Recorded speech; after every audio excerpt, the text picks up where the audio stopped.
What is up, my boys? Don't know why I pressed start because I don't know what I'm going to talk about yet, especially in 3 minutes, or maybe this will have to be long form. But, yeah, what did I want to talk about? Yeah, why don't I talk about the things, what am I doing on the YouTube? There's too many things now. Yeah, okay, so I wrote this little Google Doc about problems I find with like not the church I grew up, but with like American evangelical thinking. How about that? So I guess the main thing, first of all, we talked about this morning. Chick-fil-A is basically people. Let's see here. People read the Bible wrong and then they interpret it wrong because they don't understand the bigger picture of the story. How about that?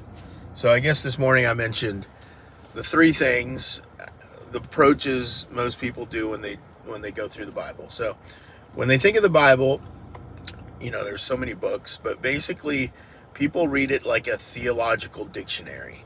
So they're trying to find an answer to a question or like an encyclopedia on a certain topic, right?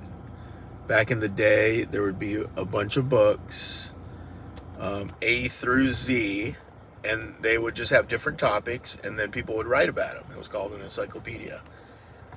It's funny you guys have no idea about that now, but you can just look up any topic on the internet. So, a theological encyclopedia or reference book is basically, let's say, what does the Bible have to say about abortion or giving or whatever the topic may be, politics, right? So you kind of like look up what you want your answer to be. That's one way. Another way, well, this is going to be a long one, but another way would be a moral handbook, right? So a moral handbook would be like, what can I do? What can I not do? What is the right thing to do, kind of thing. Maybe like wisdom literature in a sense, but also just like, what can I do or can't do? Like a yes and no, thou shalt not, that sort of thing. So a moral handbook. And then another way people approach the Bible is like what is it called? A um, devotional, like, grab bag. You know how like a lot of people will just take like one verse in the Bible and then elaborate on it. Um, and it's more devotional, right? So I can do all things through Christ that strengthens me, or I know the plans I have for you, plans to prosper. What's that in Jeremiah? Anyway, just taking a sentence or two out of the Bible and then making it inspirational or a devotional kind of thing. These are all great ways to approach the Bible. Actually, it's not. It's not the best ways to approach the Bible. But I think it's the main ways people try to approach the Bible, right? So, yeah, I mean, 66 books. There's like what we call an Old Testament, then there's a New Testament. Um, the Hebrew Bible is written in a different order, which I prefer, okay, because it kind of tells the story better.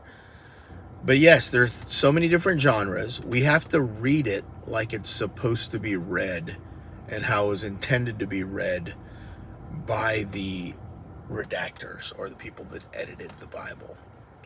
So this is a 2,000-year-old document. And even like, let's say 400 to 500 years ago, let's say like Shakespeare in English, it's even in English, it's hard to understand because it's just older, it's different, it's really weighty. Anyway, it's difficult to read. And those three ways that I described is not the way the Bible was designed to be read. There's a bunch of different genres. There are themes and threads throughout it all that make it cohesive, all right? But yeah, that's one of the things I think that gets us off track are those ways of reading the Bible. Now, after you read it in those ways, or through let's say a theological framework, like a Reformed thinking, or a dispensational thinking, or a Wesleyan type of reading, or even if you're taught that the gospel is justification by faith, right? Once you get like a paradigm like that, like what the overall story of the Bible is, you will read it slanted like that, with that in mind. So like when you read certain verses, you're going to start thinking with that paradigm in mind.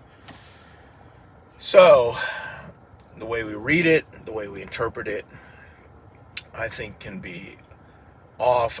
You're going to get different interpretations. There's nothing wrong with that. It's actually designed. The Bible is designed that way, where you can have a bunch of different interpretations, and then you kind of weigh it and think about it and meditate on that.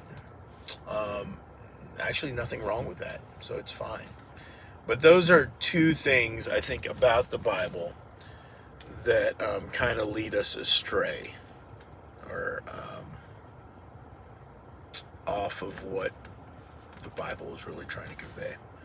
So that other things I've written down here, the gospel, I think we have, because we don't get the overall story or the big picture, I think we get the good news or the proclamation wrong. And that's what the gospel is. It's good news, or it's a proclamation, right? And we get it wrong because we don't know what the whole story is really about, the whole overall narrative and what's happening. All right, I won't go into detail with that, but there's a lot there. Another thing that I notice is the heaven and earth kind of perspective, right? Which is part of the bigger story again, right? So if we see the Bible as being about heaven and hell as opposed to heaven and earth, and then we have our ideas on what that is, and then we go to heaven when we die, that sort of thing, it kind of skews the whole rest of the story. This whole rapture thing, I think dispensational thinking and rapture is all part of that. Dispensational thinking can be I think is harmful. And I wrote down here functional Marcionites, but basically the dispensational thinking also that the Old Testament and the New Testament are separate things, and it's not cohesive, and they can be taken on their own. I think can be harmful. So yeah, I think that's a big problem. And then also the spiritual versus physical kind of thing, like, yeah, I don't know how to do that. Like the sacred and then the regular. There is no difference. That's where heaven and hell and then heaven and earth thing kind of mix too. It all mixes together. The spiritual is the physical. Heaven and earth are always meant to be together, right? But yeah, those are different things that I see wrong right now. There's more probably, but overall I think those are the big ones. And if we get the overall story wrong, I think that presents a lot of problems. So I think we can lose our purpose as humans.